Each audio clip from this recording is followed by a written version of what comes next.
Okay. So, hello po ulit sa inyong lahat. Mostly po, ginagawa ko talaga is nakikinig ako sa music. Kasi nakakatulong po siya sa akin. Kumbaga, magkaiba po yung genres na pinapakinggan ko pag ako si Tata versus pag ako si Venice. At saka kasi, nasabi ko din sa interview last time, hindi po ako marunong magalit sa personal na buhay ko. So kapag piniplay ko po si Venice, doon ko po binubuhos ang aking mga nararamdaman na mga extreme, kumbaga. So kaya po siya challenging for me kasi, ayun nga po, hindi ako sanay magalit, alam po yan ni Direk. Nakakailang ulit po kami kapag suplada po yung, kapag nagsusuplada po ako sa eksena, ayan.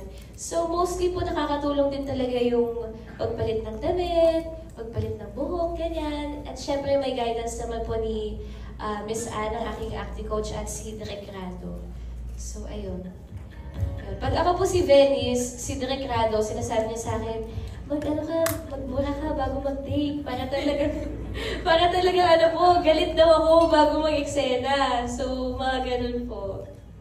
Yes. Thank you. Thank you, Julian. Next question coming from the same team from Juan, Central Visayas. Michael from Shining Inheritance ngayon, so may Ilonggo girl, magpapakilig ka pa rin. Pero sa teaser pa lang, mukhang ibang Michael ang aabangan namin ha. Konting hint naman ang karakter mo dito. Hello po, ako po ulit si Michael Sager. Gusto ko lang po want to say good afternoon to all of you. Thank you for being here. It's such an honor, and of course, first time namin mapanood ni Jelly yung teaser and actually the cast, and we're just very excited for what's to come.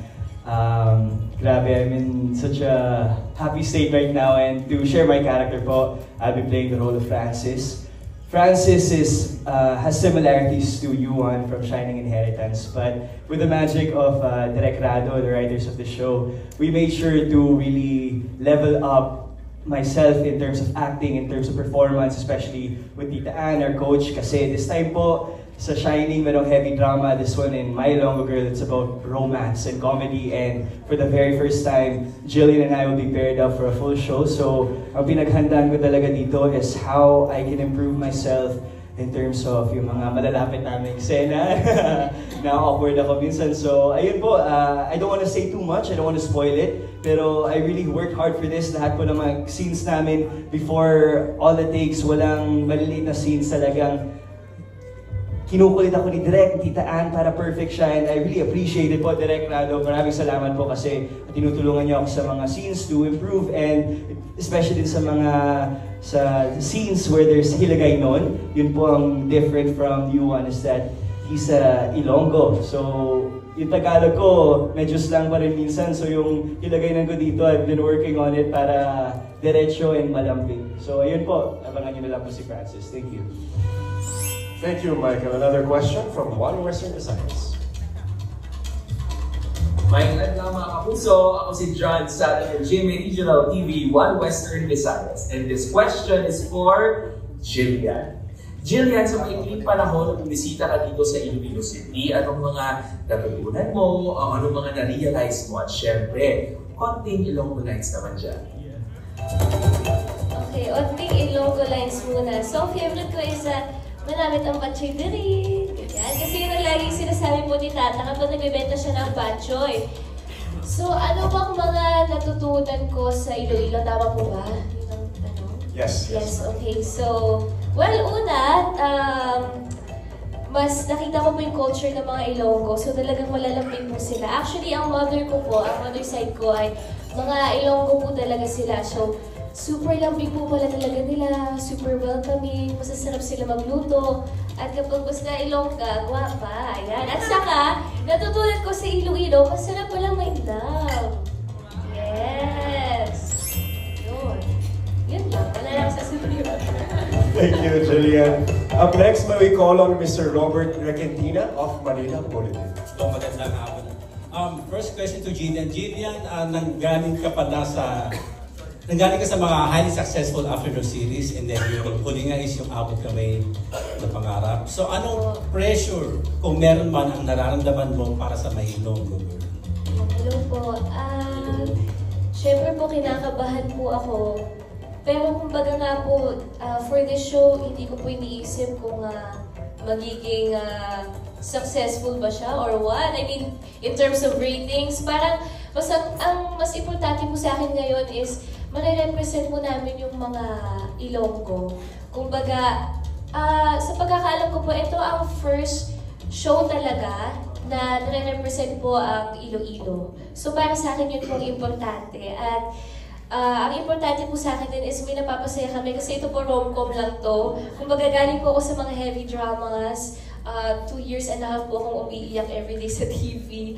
At dito naman po more on kilig lang, magaan lang po siya. So, importante sa akin ngayon is makakapag-spread kami ng good vibes at makirepresent namin ang mga Ilonggo. Thank you, Jesus. Thank you po. Kay Michael naman, kanina nakusap na namin si Michael. Pero may question pa ako, Michael. Michael, like Jillian, galing ka rin sa mga afternoon series, ano? So, ano yung nararamdaman mo at binibigyan ka ng GMA ng ganitong klaseng proyekto na may tiwala sa inyo? Yeah, it's really a blessing po, and I'm very thankful. I always pray and I'm grateful for all the opportunities, but of course to my managers, to my handlers, to the network for giving me opportunities like these that aren't a joke. I mean, malalaking proyekto to, Shining Inheritance, a K-drama adaptation, and I had the privilege of playing Yuan de la Costa there, and it will be ending tomorrow na po, and I'm just so thankful for that show where I learned lots of things. And on Monday naman po, January 13, My Ilonggo Girl, that I'll be portraying in a rom-com naman. All I can really say is thank you. Boss Vic, thank you po. Maraming salamat. To Cornerstone, Sir Erickson, Sir Jeff, and to everybody behind my team. Maraming salamat po. I'm just very thankful. Okay, congratulations. Thank you po. Thank you so much, Mr. Robert Requentina. For the enduring Richard Juan. Hindi conjuring. Anyway, Richard, nakapag-bida, award-winning actor ka, and then nakapag-support, nakapag-kontrabida. So, bilang isang masasabing veterano na dito sa industry, do you give advices to mga new actors like them? Yung mga kasama mo sa set? Focus, be disciplined, yung professionalismo importante. Be an asset, wag liability. And keep on learning. The moment you stop learning kasi yun na yung downfall natin, yung karamihan. And siguro isa sa importante yung enjoy the process, and give back. Kung nakakabit ka ng konti o malaking success, you give back. Ano nga yung role mo dito sa teleserye? Isa siyang strict, business, all business, and expect people around him na merong high standard na sa mga ginagawa nila. So nagkakos siya ng stress sa mga tao na kapaligid sa akin. So medyo kontrabida talaga? O si kontrabida. So as early as this, sa teleserye naman gano'n, minsan hindi mo alam kung saan mo pinag-character mo. Pero definitely, hindi siya kaya-ayang kasama.